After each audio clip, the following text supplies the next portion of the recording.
Now to an issue that is much of a concern to everyone, and that is fire outbreaks. On Saturday, fire gutted the timber market near the Ayalolo cluster of schools in Accra.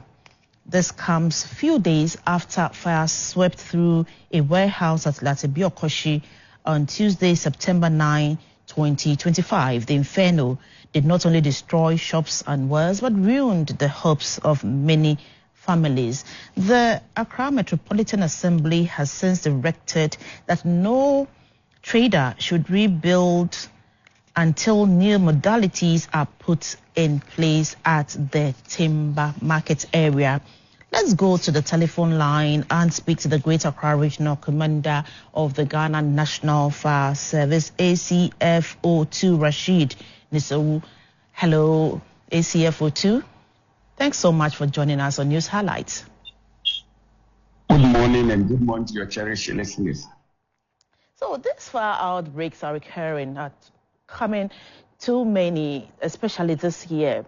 What accounts for this? Because just last Tuesday, your men were on the grounds fighting an inferno at Larterbiokorshie. Then Saturday, there was also this fire outbreak at the timber market. Have you conducted investigations into especially these two scenarios, and what have the findings been? Okay, so all these two scenarios, the first one, the Larterbiokorshie school, as the firefighting was going on, we deployed some plainclothes firemen and women to fish out and get us the information. And our preliminary investigations revealed that one of the expatriates, a Chinese who was operating a warehouse there, smoked and left a piece of cigar in the dustbin where there were pieces of papers that caught fire and then created the inferno that you saw at Larterbiokorshie.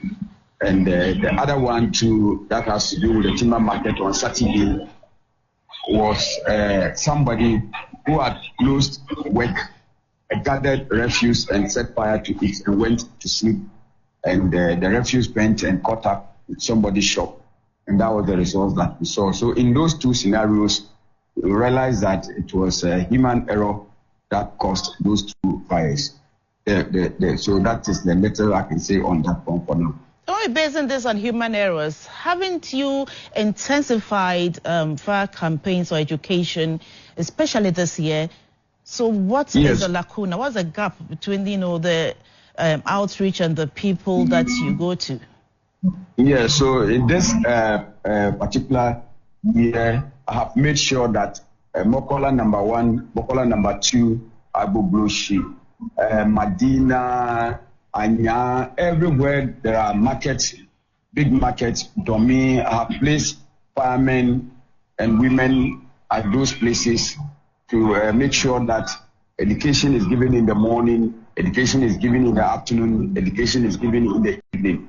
In fact, I insist that all these markets these days, they should have a public address system of how they recorded fire safety messages in local dialects, Aiga, Tree, and Hausa, so that these languages will rule to conscientize people on fire safety. But unfortunately, it looks like their appreciation on issues regarding safety is what is causing it. And I intend in the last quarter of this year that it's coming to mount a vigorous campaign on fire safety education, because if the money is not there in the first place and the little that you have gathered to put up a shop, you should be the first person to be interested in who is guarding against that property for your investment. Then that is the Ghana National Fire Service, because within a twinkle of an eye you can lose it.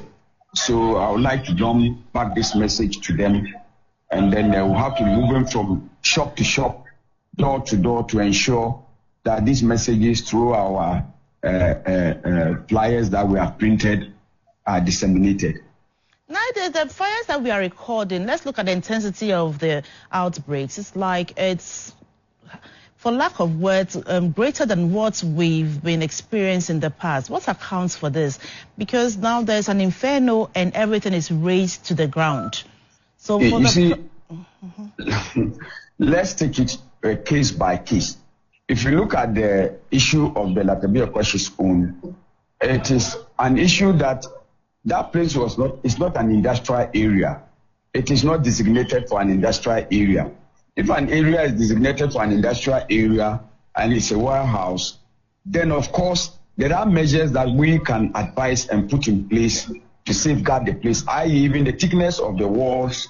There should be fire-resistant walls, there should be fire-resistant materials, there should be access, there should be water supply for firefighting purposes, there should be smoke detectors, there should be heat detectors, flame detectors, sprinklers, and a whole lot of things that we recommend for. But because that particular place is a residential place, which is not designated for an industrial area, and they turn it to an industrial area, the safety measures that were supposed to be put in place, even the housekeeping that we are supposed to advise them to maintain, were not there, because that is not what the place was supposed to be. It's a residential place. You see, so that is how come the chief officer, in her own wisdom, is now in touch with the Director General of the Ghana Immigration Service, and we are forming a committee between the Ghana National Fire Service and then the Immigration Service to go look out for these foreign nationals who are not law compliant. That is that one. And the one at Timber Market is also bordering on poor housekeeping, like I said, because the materials there are not fire resistant. So I'm happy this time hearing the Assembly is stepping in, asking all of them to hold on until the fire service comes in to advise them on what to do. So that is what I can say on such issues. So the third quarter of this year is almost out, and I know that by this time we have the half-year report of the fire outbreaks recorded in Greater Accra. Can we be privy to that information? No, I didn't know we're going to speak to the statistics. I would have abreast myself, and I hope I'll promise you that one. Never mind. On me. Sure. The program, and I just need to shift away to grant you this interview. Never mind, we'll find another time and talk about the statistics. So finally, let's wrap up this conversation. And what advice do you have for the general public? So the general public, the advice I have, yes, with fire safety messages. The issue is that fire safety, we are taking it for granted. If you don't take fire safety seriously, your investment can raise you from the top to zero.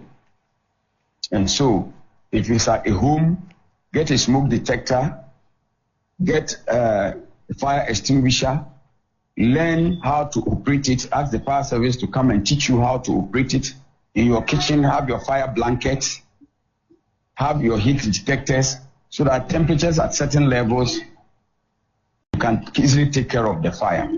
To the marketplaces, I advise that market authorities should have boreholes. These days, we can't even rely on hydrants, on water mains, because if we are not lucky, and the day that there is an outbreak of fire and we want to draw water and we are not getting, we'll have challenge. So I insist that market authorities should come together, have boreholes at designated points, collect water into polytanks, so that in case there is any fire outbreak, the firemen can rely on it for firefighting purposes.